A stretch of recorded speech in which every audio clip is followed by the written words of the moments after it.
Good afternoon. My name is Cantor Laurel Barr, and I'm honored to be able to be with you today as you begin to remember, to share your stories, and get some comfort, hopefully, from the words that you will hear and the blessings and the thoughts of others that are with us. We begin with words from the Psalms.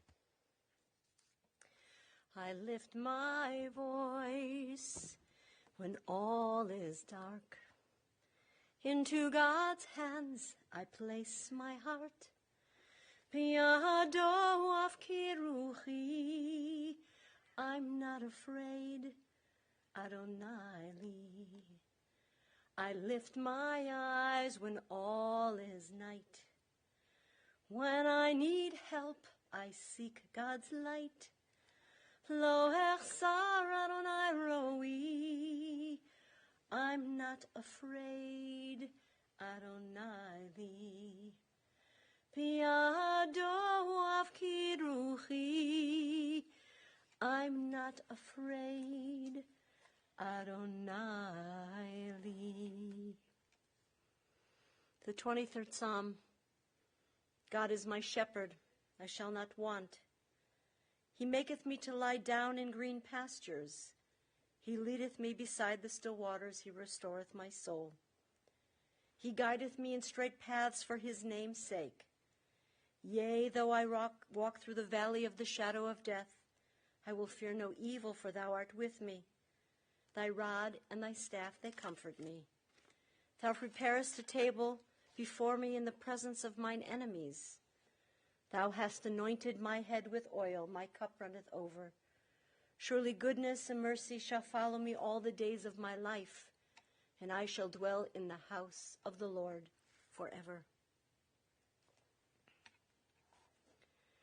To his dear Victoria, to Wendy and Stephen, to Bob and Debbie, to his grandchildren Adam and Morgan and Ben, to Zach and to Jacob, his dear brother Shelley, his niece Carrie, and to David,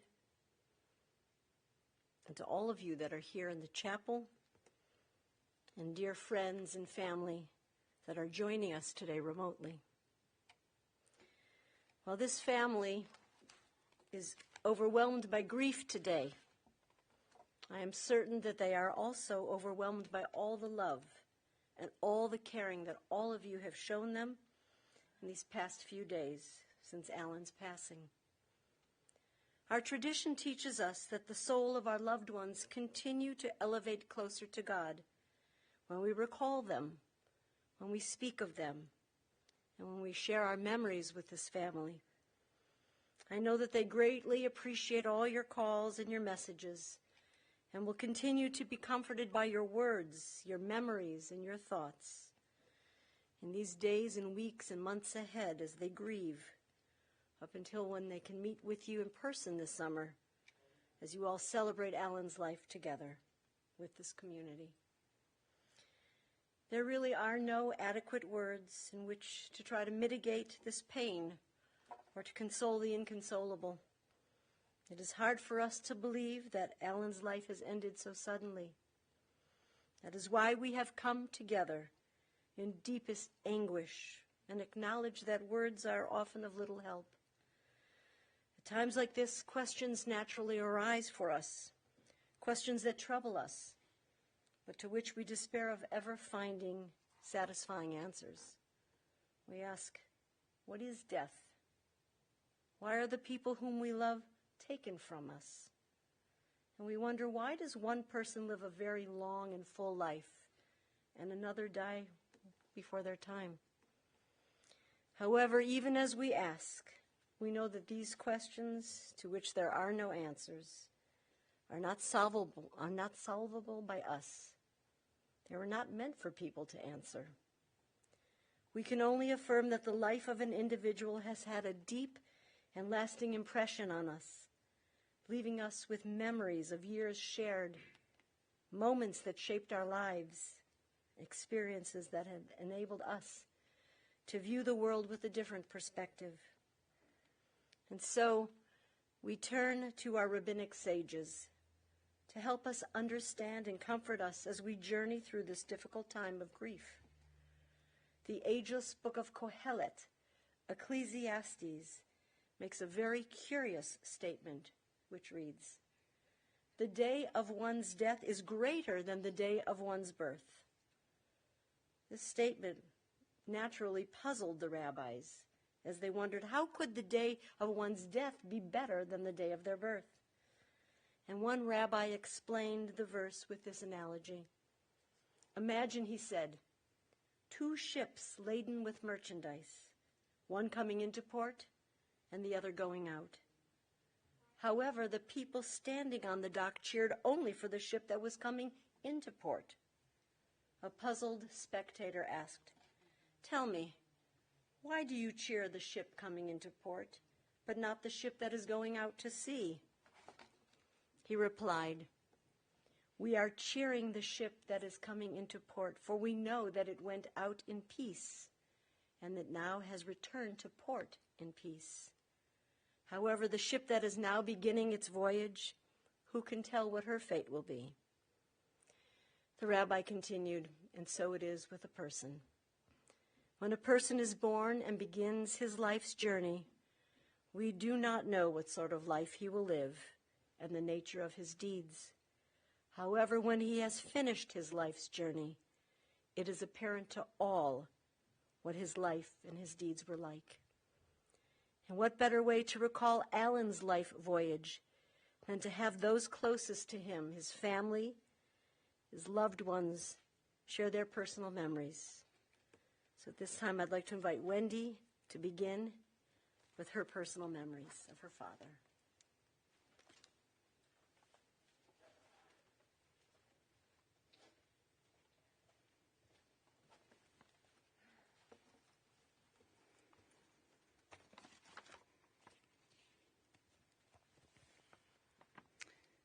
I wanted to start off by acknowledging my dad's brother, Shelley, and other friends and family who couldn't be here with us today. We feel your love and support, and our hearts are with you. I'm Wendy, Alan's daughter. And dads and daughters always have a special relationship, but ours was unique. When my parents split, my dad and I did a lot of growing up together. It was the two of us navigating school and work and dating and life. And at the time, I had no appreciation for what was. A young single dad raising a daughter on his own. He was working on establishing himself at Arthur Anderson, and I was a hormonal preteen. Can you imagine practicing disco dancing to Donna Summer in the living room so he could impress a date and I could keep up at a school dance? I don't think it was until I became a parent that I realized all he did for me. He taught me to be fiercely independent, motivated, and loyal.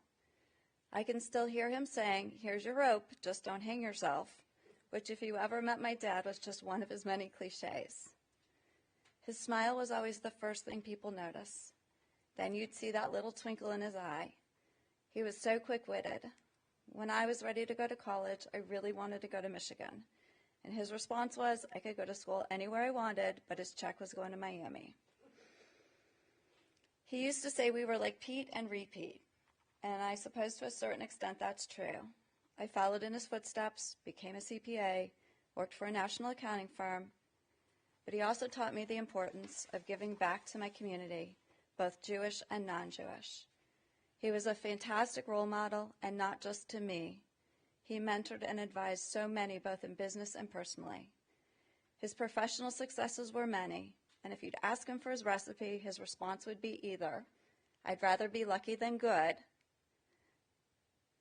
but I think it was because he had the ability to see the forest through the trees. He met Victoria when I was away at college, and they fell in love and spent a wonderful 38 years together. She was the yin to his yang. They had so much fun together, dining, traveling, dancing, being with friends. They had a very special relationship. Another thing my dad was so very passionate about was golf. He always said his goal was to shoot his age. I'd be remiss if I didn't bring up that hole-in-one on number 12 at Hawthorne.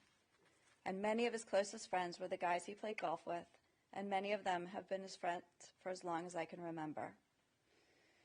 He was so proud of Bob and me, but his grandchildren were his pride and joy. They're all so different, and he valued each one of them for their individual qualities. He was always interested in what they were doing, their challenges and their successes. He had a special relationship with each one of them. No matter what else was going on in his life, whenever he was with the kids, he paid 100% of his attention to them. Whatever they wanted to do, he did.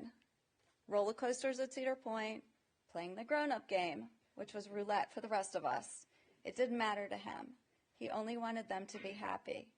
And I can see the impact he's had on their lives, especially my children, who are a bit older than Bobby's. He taught them everything from making spreadsheets for cost-benefit analyses to appreciating the finer things in life. He often told them that the 3 keys to success were you had to be smart, work hard, and be a little lucky, and to be sure they picked professions that could support them in the lifestyle to which they become accustomed. The thing about my dad is he was really able to give them life lessons in easily understood terms. My dad passed away way too soon, but the one thing about him is that he lived a full life, and I don't think he had many regrets. He valued each and every moment with his family, his clients, his business associates, and his friends, and always chose to enjoy life to the fullest. I'll miss the pride in his voice when talking about the kids, his company and his smile, but most of all,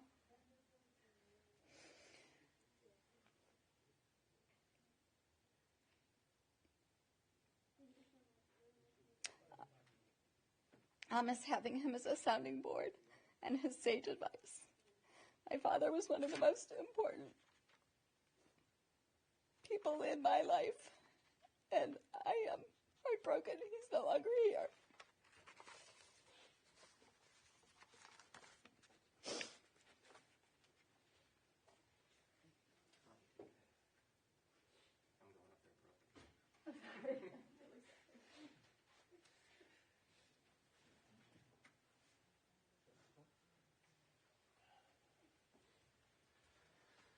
Whew, that's hard to follow.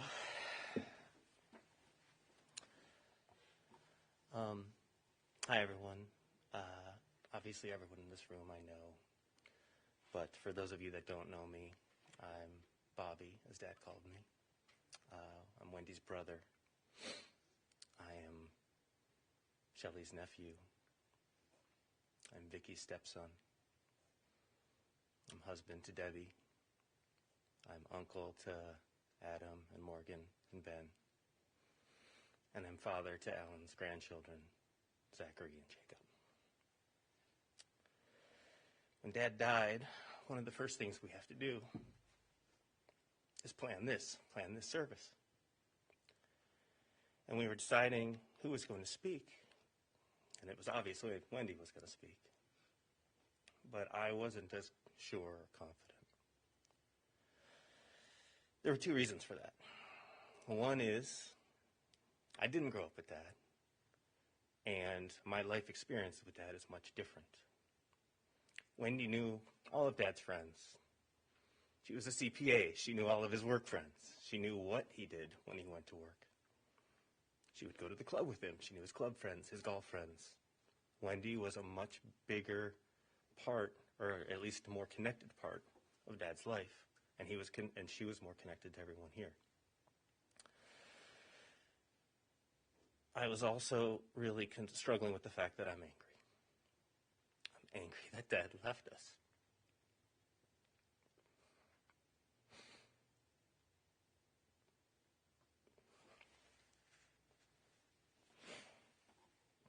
And I'm angry that he's not going to be here for my kids. But then I thought about it, and I thought about being angry at Dad. And I thought, why should this moment be any different than the rest of our lives? Because everyone who knows my relationship with Dad knows that we spent the majority of time driving each other crazy. When Wendy was growing up and as a teenager, she was gaining straight A's and getting ready to go to the college of her choice. When I was growing up and being a teenager, Dad was bailing me out of trouble, and the check that he wrote was to any college that would take me. When Wendy was learning about dancing to Donna Summers, I was joining a punk rock band. And when all of the other parents kicked us out, we brought our instruments to Dad's basement, and we were not Donna Summers. And we drove Dad crazy. As we got older, when Dad was trying to get us to go to Florida or book cruises, I decided to fly into a war zone in Africa. And he spent weeks online every day with the State Department, trying to figure out where I was, and if I was alive, and if I was going to be able to come home safely. I was driving him crazy.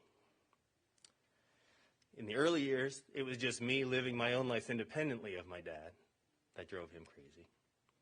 In the more recent years, we've been driving each other crazy talking about politics. Everyone who knows me and my dad's relationship knows that every single day we would argue over politics. Recently, it would be something like mask mandates or taxes.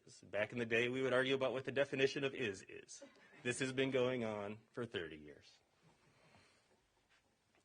Unlike most people, sorry, my phone keeps ringing. Unlike most people, the fighting over politics for me and my dad never turned into anything other than something to argue about. And for those of you that know me and my dad, that was love. He was never on a red team. He was never on a blue team. The only team my dad was ever on was Team Goldstine. And even though we fought just about every day over this stuff, every single conversation, every single argument ended with, Bobby, I love you, and I'll talk to you tomorrow. And we did. We talked every single day for probably the last 20 years, or at least since iPhones were invented. I'm mad at Dad. It's par for the course. Speaking of par for the course, I don't have that same relationship with his coworkers and friends. I've met a lot of people, but to me, they're mostly names and faces. I don't really know the relationships. But I know my dad. And through my dad, I know what everyone's relationship with my dad is. If you were a work friend, you admired my dad. You respected my dad. If you were a peer with him, you always knew that he would take care of everything that needed to be taken care of. You could trust that he would take care of things, and you would grow your business.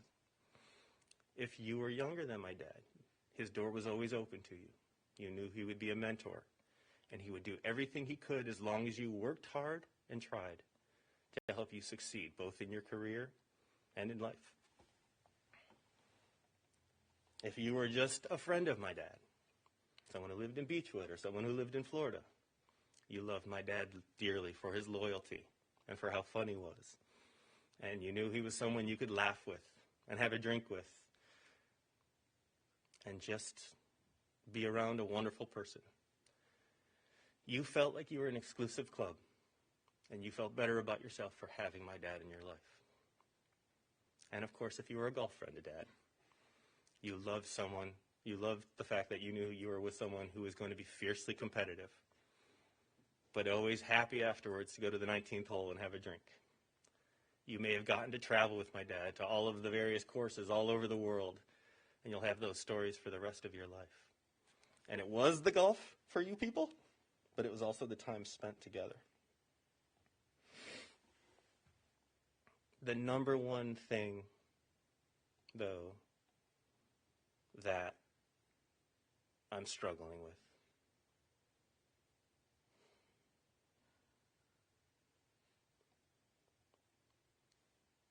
is what Jacob and Zach are going through right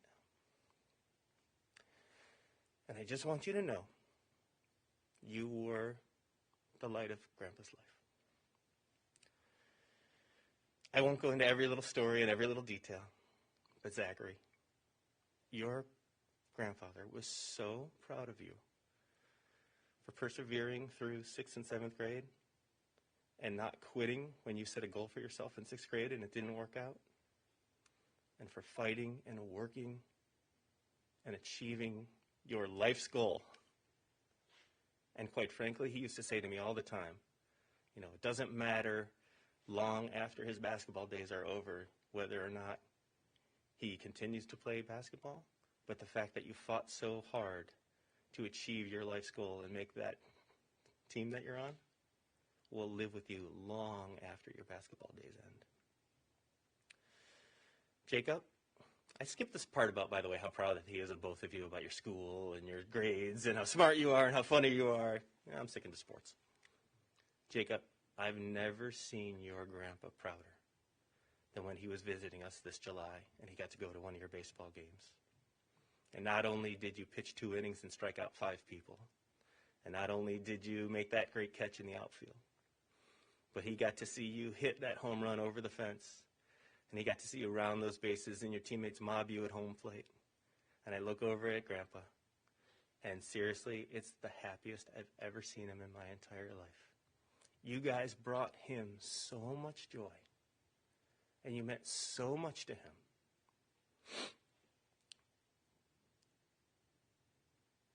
That I just can't even believe what's going on right now. So, I'm mad.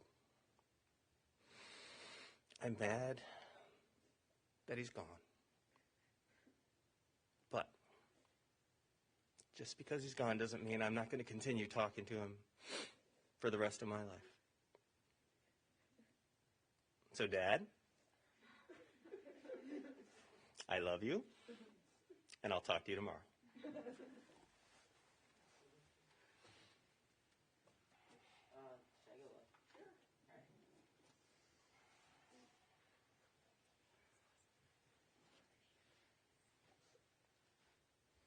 Okay. Just gonna hold it. Hi, everyone. I just wanted to share with you all how great of a person and a grandfather Grandpa Allen was.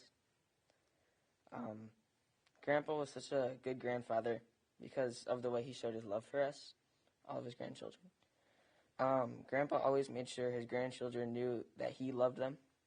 He cared for us so much. He was always generous and always funny and always caring. Thanks for your time. That's it for me.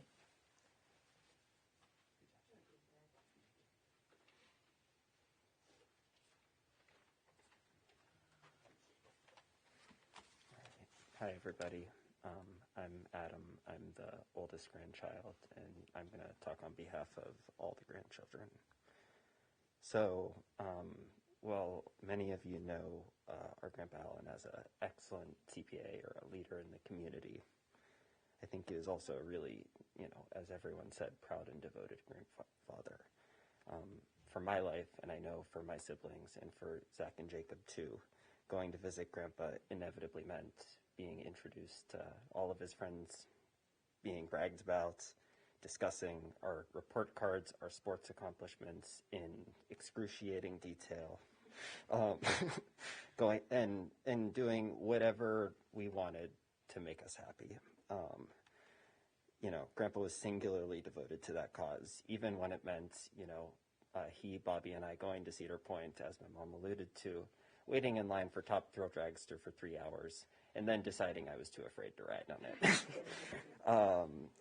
Or even when it meant, when we went to Disney a few years ago, going to Outback Steakhouse and deciding it was Morgan's favorite restaurant, and then going to Outback Steakhouse every single day for the rest of the trip. Grandpa spoiled us, whether it was in those ways or sending official LGKW birthday and holiday cards for every single occasion. And, as everyone said, made a really amazing effort to develop a personal relationship with all of us. And I don't want to dwell too much on the Allenisms that my mom was talking about, but, one of the things that really made our relationship special with him was his ability to both be lighthearted and goofy with us while treating us like adults. As, again, I'm repeating, but my mom, when we wanted to gamble with him, he found a way to turn roulette into the grown-up game, a game that we could all play with him. Or, taking us out into and letting us ride in or maybe even drive his Porsche. Often gunning it down the highway. You didn't hear that, parents. And showing us what fast looked like. And I think we're all going to take away something really special from that. So I was thinking about this, and I just wanted, the five of us are all very different people. And one of the things that I think is really special is that Grandpa was able to leave something different with each of us. In Jacob, I see someone who is so caring and loyal, in the same way that Grandpa was, devoted to Vicky and his family and his community and his work and all of the things that made him special. Even to that point when Jacob flew in last night, the first thing he did was give Vicky, this heart that he made for her for Valentine's Day. And it was just the sweetest thing. And it was the kind of gesture that I know Grandpa would have done, but he wouldn't have let anyone see. So, yeah. And in Zach, you see another side of his personality as the life of the party. Grandpa Allen loved to have a good time, loved to, entertain people, but had this unique ability to make, to focus on whoever was in the room and make them feel like they were really, really important, the most important person in the room. And, Zach is the point guard of his basketball team, a leader in his group of friends, and I just see Grandpa Allen's, positive energy and leadership in, the way that he conducts himself. In Ben, you find a very different part of Grandpa's personality, his sense of style. Grandpa was frugal. He famously boasted his Costco membership and bought his ketchup in decade-sized quantities. But he also had a taste for his Porsche, for watches, for cars, for arts. And somehow that, I think he was waiting for a grandchild that would take that up. And he fortunately found someone in Ben who was willing to do that. And, while he made a point to make sure that everything was fair amongst each of the grandchildren, I think he was particularly happy that Ben shared his flair for the fancy and maybe passed along a few gifts or, cigars or other prizes along the way. And in Morgan, Grandpa, as Bobby said, loves a good debate. And I think Morgan was the only of his grandchildren that was able to call him on a good debate and, advocate for herself and for her community. And, to that point, Grandpa probably lightened up 10% on his grandchildren. Morgan was able to give him a taste of his own medicine. And the story that I have to say is that at Alan and Vicky's wedding, Morgan was able to trade a 50-cent coin for a $100 bill. And maybe a little bit of alcohol was involved in that. But I just think it goes to show that little piece of Grandpa Allen's personality being passed on with Morgan. And, I know personally from talking to Morgan a lot in the past year, her debate and advocacy was just really critical when she was working in the Forest Service and sort of advocating for her peers. So, yeah. And then in me, Grandpa leaves a legacy of meticulous records in Excel spreadsheeting. As my mom said, very few 18-year-olds chose a college or a birthday present by building a cost-benefit analysis. But my grandpa and my mom helped teach me, about careful record keeping and making informed decisions. And, had I not also acquired his stubbornness, you might have seen me driving around with a Taxes 3 license plate, which, if you don't know, my mom was Taxes 2 and my grandpa was Taxes 1. So, I think I carry forward that part of his personality. And so, I think we're all going to miss him a bunch, but I think we all learned so much from him. And if we can just, each take a little piece of his personality and go out into the world, I hope, we can carry on his legacy for forever for the next generation. Thank you.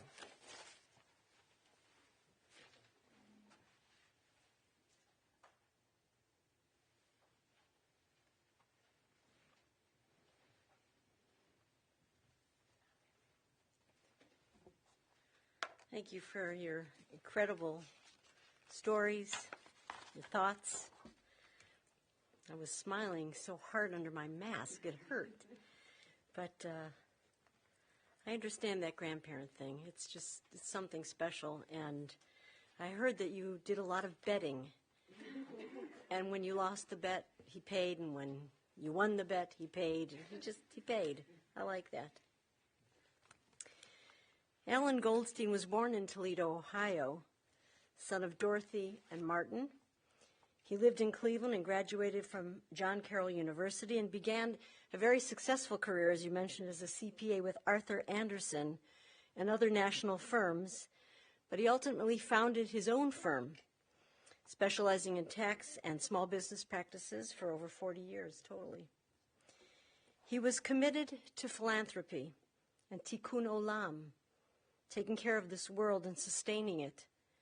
He was loyal, as you mentioned, he was kind, and he was exceedingly generous to many institutions, university hospitals, Jewish Federation of Cleveland, where the family has requested donations to be directed, Northeast Ohio Golf Association, a 71 at Sandridge, which is so exciting, which I don't really know why, but it is exciting, you've said. He served on various boards, condo boards. Wherever he was on the board, and he was important. As you mentioned, he was so devoted to his clients, the new ones, the lifelong ones. Each one was important. And each person felt that Alan was indeed his or her best friend. Alan was the bright light in the room. He was the magnetic force to which all were drawn, and to whom everyone wanted to be near. He was ethical, he was fair, not just in business, but in his personal life. He was full of charisma and charm and humor and dedication. The Talmud poses a question: who's rich? Who is a rich person? And the answer is one who is happy with his portion. As a husband and a father and a grandfather, an uncle, Alan Goldstine had surely won the lottery. His interests surrounded and focused first and foremost on his family, and they were the fountain from which he drew his strength, and from that he got his joy and he got his happiness. Vicki shared that Alan was the absolute love of her life, and it was his brilliant smile that she first noticed 38 years ago. A smile that caught her eye, and at that first meeting she knew that she had found her soulmate. They shared a family, they shared children and their spouses, the grandchildren, accomplishments and adventures, and throughout those years, they were years filled with sounds of birds singing and beautiful sunsets along sandy beaches. Alan was Vicki's rock, her immovable and everlasting and eternal partner in life. Though Alan was known for always dealing equally and fairly, he did often play favorites. He had a favorite daughter, and he had a favorite son. They each grew up, as you mentioned, with very different experiences with their father, but the love that they each shared was unique, was immense, and it was immeasurable. When we recite the Yizkor prayer for a father, we refer to him as Avi Mori, my father, my teacher. Perhaps the most significant part of a child's education occurs not in the classroom, but in the home. The father conveys to his children his aspirations, his defeats, his hopes, his values, all along the way that he handles his life experiences. These values and teachings are what shape the outlook, the work ethic, the morals of his children, his grandchildren, and the generation beyond, and hopefully they will guide them on their life's paths. Alan was, as the Talmud teaches, full of gratitude for his blessings, and he was indeed happy with his portion in life. And all who knew him and loved him were grateful for the opportunity to be a part of that life. As you said, he lived each day and each hour and each moment to the fullest, without regret and without fear. And he surrounded himself with those that he loved and adored. No more eloquent eulogy can be given than to say that his family consider themselves blessed because he was their beloved husband, their father, their grandfather, dear relative, and wonderful friend. May Alan's life and deeds continue to shape your lives, all of you, all of his friends in the community. We ask that God now grant him everlasting peace. Amen. In the rising of the sun and in its going down, you will remember him. In the blowing of the wind and in the chill of winter, you will remember him. In the opening of buds and in the rebirth of spring, you will remember him. In the rustling of the leaves and in the beauty of autumn, you will certainly remember him. In the beginning of the year and when it ends, you will remember him. When we are weary and in need of strength, we'll remember him. When we are lost and sick at heart, we will remember him. And so often when we have joys that we yearn to share, we will think and remember him. So long as we live, Alan too shall live, for he is a part of all of us, a part of all of you, as we remember him. With Job we say, Adonai Natan, God, you have given. You gave us a loved one who will not be forgotten. For all that was good and enduring in his life, we offer the very deepest thanks of our hearts. Adonai Lakach. Now, God, you have taken him away. We pray for the strength to turn our broken hearts into an altar of trust before which we acknowledge your sovereignty and love, as we now say, Yehi Shem Adonai Mevorach. Blessed be the name of God, now and forever. We now rise for the final prayer.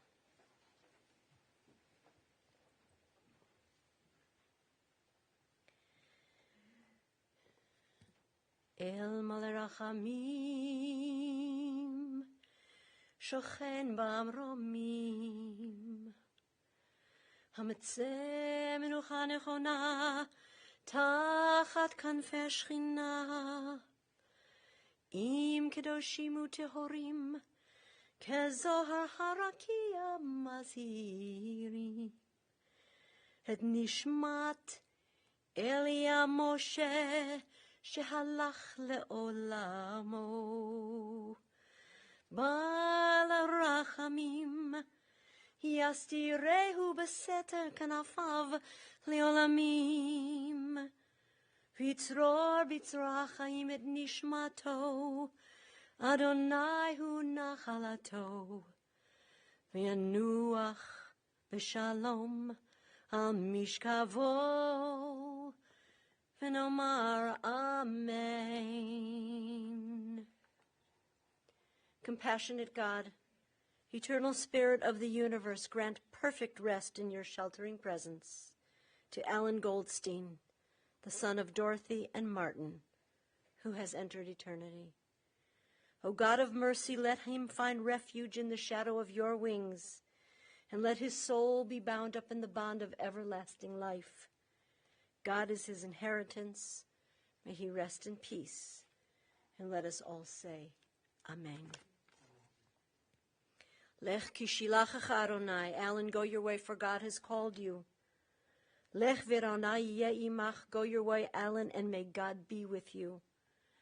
V'halach lefanecha tzidkecha kavod Adonai ya'asfecha. May your righteousness go before you, and the glory of God receive you.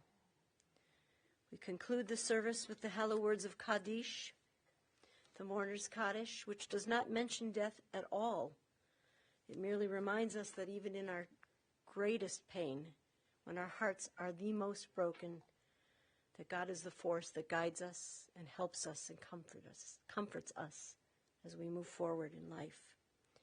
We join together with the mourners. Yit gadal v'yit kadash shemei rabbah ba'alma divra chirute v'yamlich malchute b'chaye chon u'v'yom echon u'v'chaye dechol beit Yisrael ba'agalau v'zman kari v'imru amen. Yehi shmei rabbah mevarach le'olam u'lalmei almaya Yitbarach v'yishtabach v'yitpa'ar v'yitromam v'yitnaseh v'yit hadar v'yit aleh v'yit halal shemei dekudisha barichu le'ela min kol birchata v'shirata tushbechata v'nechemata da'amiran bi'alma v'imru amen. Yehi shlama rabba min shemaya v'chayim alenu ve'al kol Yisrael v'imru amen. Oseh shalom bimromav, hu ya'aseh shalom, aleinu ve'al kol Yisrael v'imru, amen. May God grant peace to those who mourn and comfort all the bereaved among us. Amen ve'amen. To the mourners we ask God to console you with all who mourn in Zion and Jerusalem. This concludes the memorial service here. I hope that being together has offered you comfort, being with community, sharing your thoughts and your memories. And I know that you'll look forward to the day when you can come together with a complete community to remember your beloved Alan in the summer. That concludes our service.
Right now? Yeah. Okay. So, in here, thank you. So, when you get home to your house, you just say, get the name, light the candles, and we'll pray for 7 days. When you get home, say, okay, I'll go to the house or everything. You run out, you call me, whatever. Okay? Thank you very much.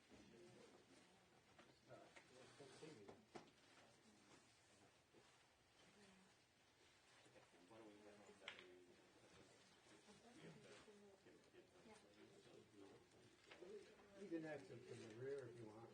That cars are right out there. Oh, okay. Pictures. Okay.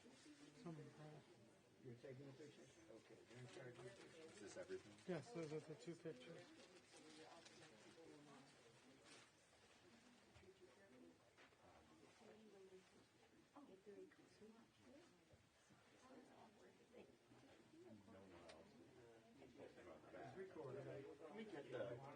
Did he take our The pictures? Yes. Yes, All that. he has them. He has it all. You had Alan Goldstine funeral.